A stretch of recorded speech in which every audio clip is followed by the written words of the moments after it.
Buenos días a todos. Quiero expresarles un saludo muy cordial a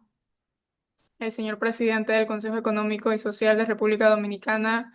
a la señora secretaria general, a los demás facilitadores que están acá, que nos acompañan en línea y también presencialmente, a todos los presentes que tengo entendido que son los representantes integrantes del Pleno del Consejo Económico y Social. Agradezco enormemente la invitación que nos han hecho a la Escuela Interamericana de Diálogo Social, Tripartismo y Resolución de Conflictos de la Universidad de Panamá para exponer sobre este tema y aportar en este taller de inducción para los consejeros del Consejo Económico y Social de República Dominicana.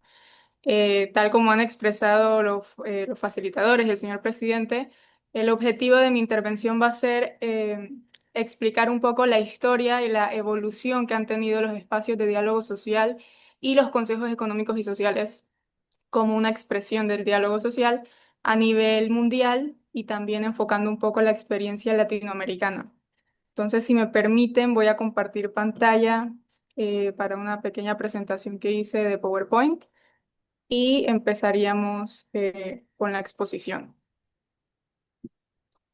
Bueno, en primer lugar, como les decía, lo que voy a estar hablando es esta historia y evolución de los espacios de diálogo social y los consejos económicos y sociales a nivel mundial e iberoamericano. Lo que vamos a estar viendo en esta presentación como contenido va a ser primero una pequeña introducción del tema en general, como para contextualizarnos. Luego estaremos viendo el origen y la evolución del diálogo social y del tripartismo, lo cual conllevó a la institucionalización de espacios de cooperación tripartita y multisectorial, para luego entonces entrar en el tema central, que es la consolidación de los consejos económicos y sociales a nivel mundial. Luego de esto estaremos haciendo un pequeño aporte analítico sobre algunos puntos claves de la evolución que han tenido estos consejos económicos y sociales y la función que cumplen en el sistema democrático, que creo que es una función muy importante y que es muy importante que ustedes como consejeros del CES eh, comprendan la magnitud del rol que cumplen en la sociedad. Y luego estaremos haciendo algunas breves conclusiones. Entonces, como introducción, sabemos todos que los consejos económicos y sociales son instancias multisectoriales, porque participan actores de la sociedad civil, de los sectores económicos, trabajadores, empleadores y otras organizaciones de la sociedad civil para representar sus intereses y defender sus intereses, llegar a acuerdos y hacer ese ejercicio democrático dentro de estas instancias. Sabemos que estos consejos están encargados de atender asuntos de índole económica y social y juegan un papel muy relevante en la elaboración de políticas públicas mediante esa cooperación y concertación que se da entre los interlocutores sociales. Estos consejos económicos y sociales, similares a otro tipo de instancias y procesos de diálogo social que existen, son instituciones que se crean y que tienen como fundamento el reconocimiento de la existencia de distintos grupos y distintos sectores que tienen intereses, ideologías, necesidades y posiciones distintas dentro de la sociedad. Entonces, ese reconocimiento de que existe ese pluralismo en la sociedad conlleva a la consolidación de este tipo de instancias tripartitas, reconociendo la importancia de que estos distintos sectores que estamos mencionando participen e influyan en la toma de decisiones, concibiendo que estamos en una sociedad democrática en la cual se va a gobernar en beneficio del pueblo, teniendo principalmente como finalidad el consenso político para satisfacer las demandas sociales y asegurar un desarrollo sostenible y estable del Estado. La institucionalización del diálogo social y la consolidación de estos consejos tiene un recorrido histórico que viene principalmente a partir del siglo XX, a inicios del siglo XX, principalmente luego de la Primera Guerra Mundial, con un impacto que se extendió alrededor de Europa y que hoy en día se mantiene aún evolucionando alrededor del mundo, incluyendo nuestros países latinoamericanos. Entonces, en esta presentación vamos a estar viendo cómo tiene su origen esta idea de diálogo social, cómo surge esta concepción de tripartismo, de concertación multisectorial. Vamos a estar analizando el contexto histórico bajo el cual surgen estos mecanismos de cooperación intersectorial. Vamos a ver algunos antecedentes que conllevan a la institucionalización del diálogo social como lo conocemos hoy en día, a través de instancias permanentes o de procesos espontáneos. Y luego estaremos analizando los consejos económicos y sociales como esa expresión de diálogo social y la forma en la que se han consolidado a nivel mundial, resaltando algunas experiencias en países europeos e iberoamericanos. Y para finalizar, vamos a estar haciendo énfasis en algunos puntos clave de la forma en que han evolucionado estos consejos económicos y sociales desde sus inicios hasta lo que vienen siendo hoy en día, resaltando claramente el rol que juegan en los sistemas democráticos y la gobernanza. Entonces, ahora sí, entrando un poco más en materia, el origen y la evolución del diálogo social y del tripartismo tiene básicamente su origen a partir del Tratado de Versalles con el fin de la Primera Guerra Mundial y con la creación de la OIT. El germen del diálogo social, como lo conocemos hoy en día, se surge de forma directa o de forma clara cuando finaliza la Primera Guerra Mundial. En el Tratado de Versalles, cuando se crea la OIT, nace una primera instancia tripartita a nivel internacional, que es la OIT, creada para diseñar un marco normativo laboral internacional que proporcionara garantías mínimas y principios rectores en el ámbito de las relaciones laborales. La creación de la OIT responde a una necesidad que existía a nivel mundial de lograr fijar mecanismos para la recuperación y el restablecimiento de la paz. Pero ¿qué conllevó a que, después de la guerra, se fijara la creación de un organismo tripartito para orientar políticas laborales? Básicamente, la necesidad de que se garantizaran derechos mínimos a todos los trabajadores para poder garantizar el bienestar social, lo cual conllevaría a alcanzar esta idea de justicia social para lograr una paz universal que fuese duradera. Pero ¿por qué se hizo este organismo de manera tripartita? Básicamente, y esto nos explica y empieza a desarrollar esa idea, esa filosofía, esa ideología de cooperación cuando se crea la OIT, se hace de forma tripartita para que esa regulación internacional que se iba a crear surgiera del consenso entre los gobiernos, los empleadores y los trabajadores, considerándolos a ellos los principales actores involucrados en la relación laboral y básicamente considerando que no se puede ofrecer condiciones laborales equitativas, empleos decentes, una repartición del producto, del desarrollo económico y social sin una acción consensual y concertada de estos grupos de trabajadores, empleadores y gobiernos. Entonces allí empieza a surgir esta idea de que es necesario el consenso, es necesaria la cooperación y es necesario que participen los sectores involucrados que van a ser afectados por las políticas públicas que se van a adoptar. De esta misma manera, a nivel interno de cada estado, a inicios del siglo XX, surgen algunas corrientes que promueven el reconocimiento de derechos sociales como el derecho a la libertad sindical. Y es importante porque a raíz del reconocimiento del derecho a la libertad sindical, se habilita la existencia de organizaciones de trabajadores y de empleadores en este ámbito para la defensa de sus intereses colectivos y se permite la participación de estas organizaciones en la política económica y social, así como en las estructuras de gobernanza. Entonces, ya allí vemos un poco que esta creación de la OIT como organismo tripartito internacional y el reconocimiento en cada país del derecho de la libertad sindical son antecedentes muy importantes que han a la promoción de la negociación colectiva, a la fijación de instancias tripartitas para consultas, creación de instancias de diálogo social y en general a adoptar esta idea de cooperación entre los distintos sectores de la sociedad, fijando entonces los albores de lo que más adelante vendría a ser diálogo social. Sin embargo, hay que mencionar que no es sino hasta después de la Segunda Guerra Mundial, mediante la Declaración de Filadelfia de 1944 de la Organización Internacional del Trabajo, cuando se establece directamente un llamado a crear espacios de diálogo social en cada país. Y eso se establece básicamente diciendo que es necesaria la colaboración de trabajadores y empleadores ya no solamente para regular las relaciones laborales, sino para la preparación y aplicación de medidas sociales y económicas. Es decir, esta Declaración de Filadelfia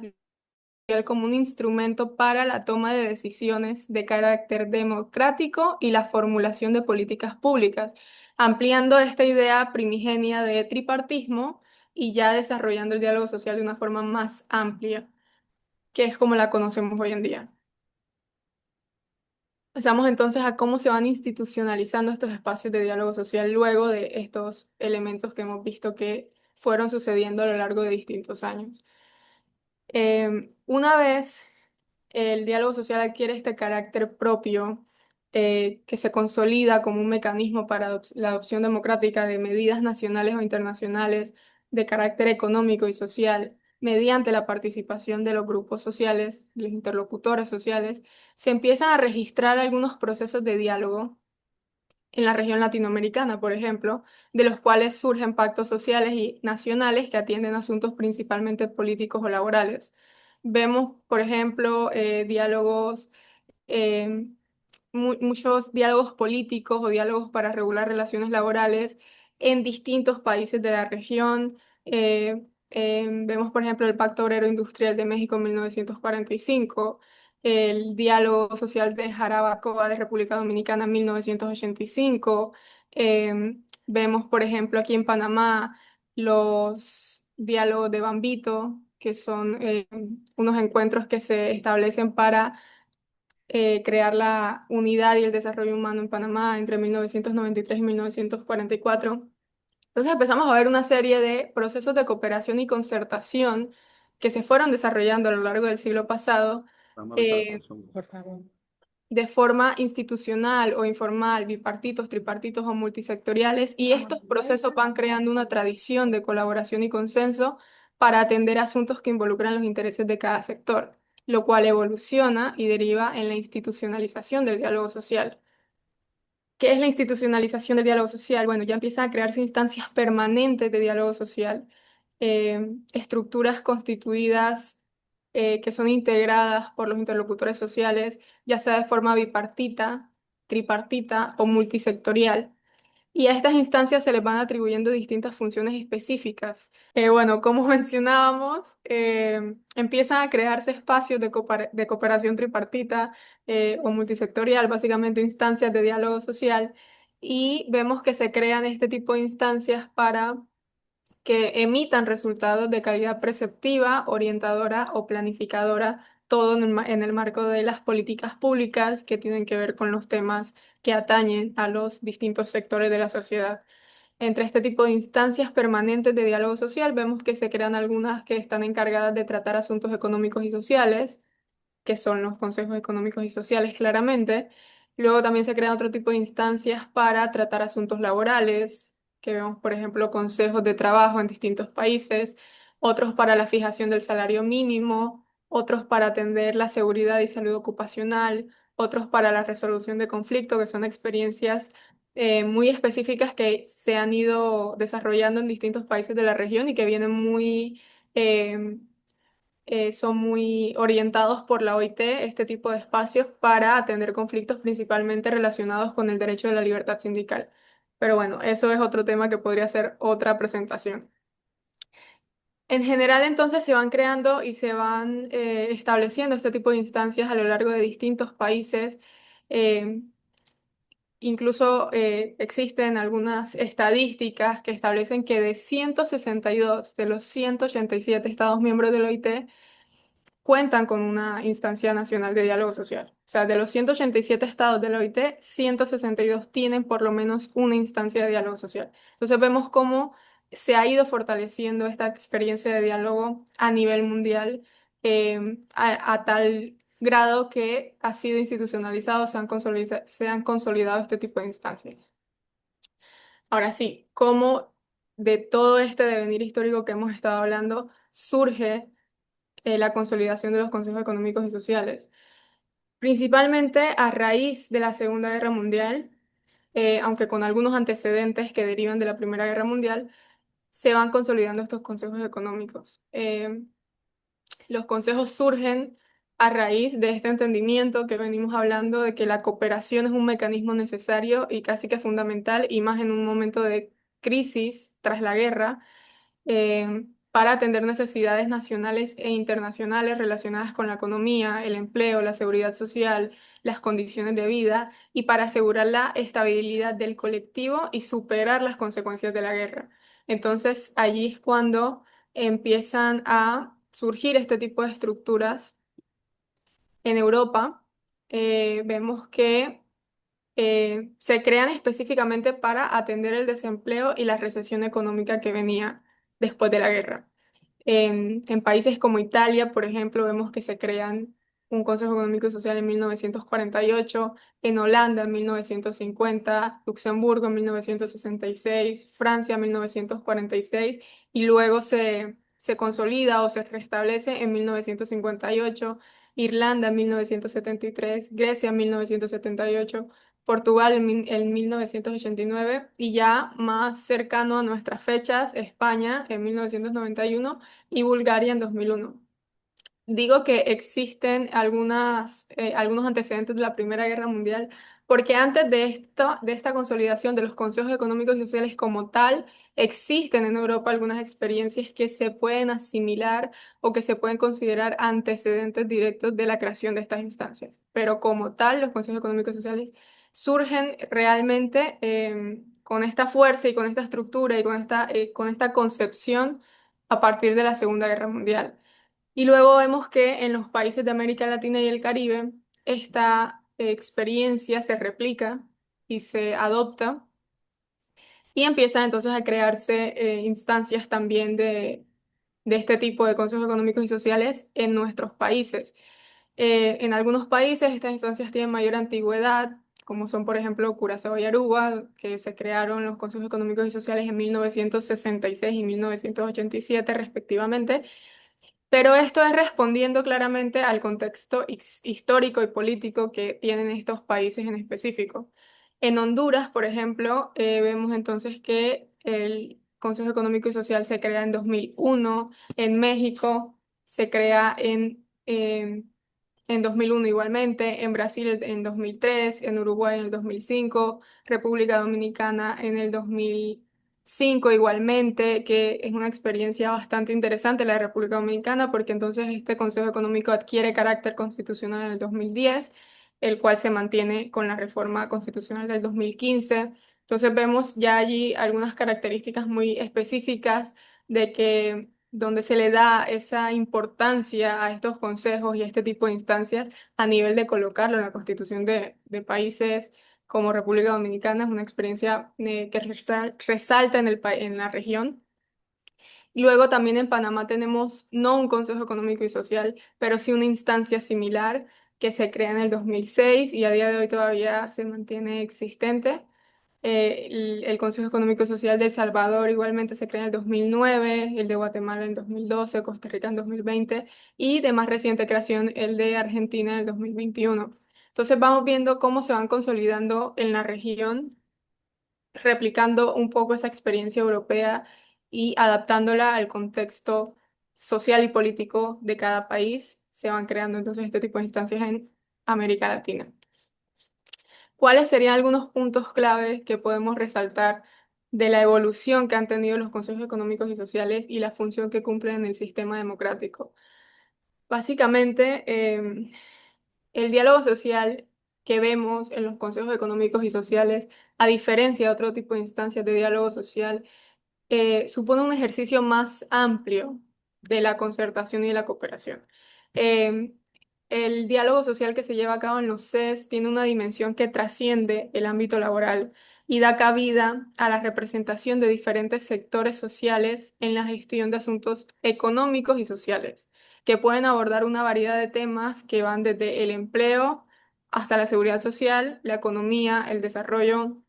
el mercado, la productividad, el transporte, el medio ambiente, educación, agricultura, vivienda. Entonces vemos una amplitud temática de lo que pueden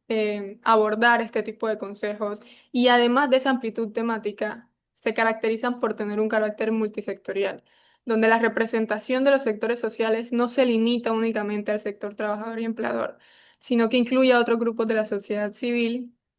como representantes de universidades, organizaciones ambientales, cooperativas, organizaciones del turismo,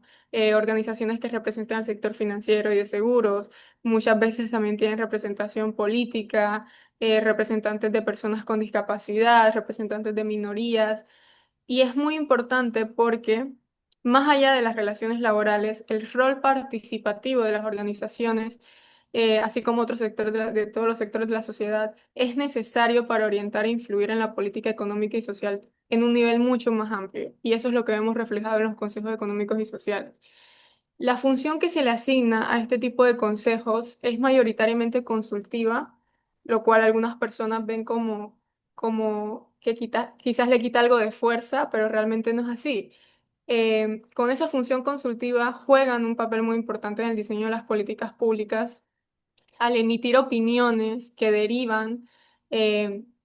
eh, e influencian en las políticas públicas, pero que devienen de la concertación pluralista en un marco institucionalizado, donde se democratiza el proceso de toma de decisiones, a la vez que se están creando espacios formales y legítimos, hago la aclaración, formales y legítimos para el ejercicio del diálogo social, la cooperación y el intercambio de información entre los representantes de los distintos grupos de la sociedad, lo cual también conlleva y tiene como consecuencia la pacificación de la sociedad. En Latinoamérica resaltan algunas experiencias de la función que cumplen estos consejos de diálogo social. Vemos, por ejemplo, la experiencia del Consejo Económico Social de Argentina, que aunque data de reciente creación, porque se creó en el 2021, ha llevado a cabo, en los años que tiene de existencia, iniciativas para crear entornos digitales seguros, la creación de modelos alimentarios sostenibles, la transición de economías, la transición a economías de bajas emisiones de carbono, la promoción de diversas industrias y sectores. Entonces vemos el rol que van cumpliendo en la sociedad, la calidad de los temas que atienden, que son muy importantes. En Brasil también tienen la experiencia con el Consejo de Desarrollo Económico, Social y Sostenible, que ha contribuido también a temas de economía circular, lucha contra el hambre, renta básica, créditos, igualdad racial.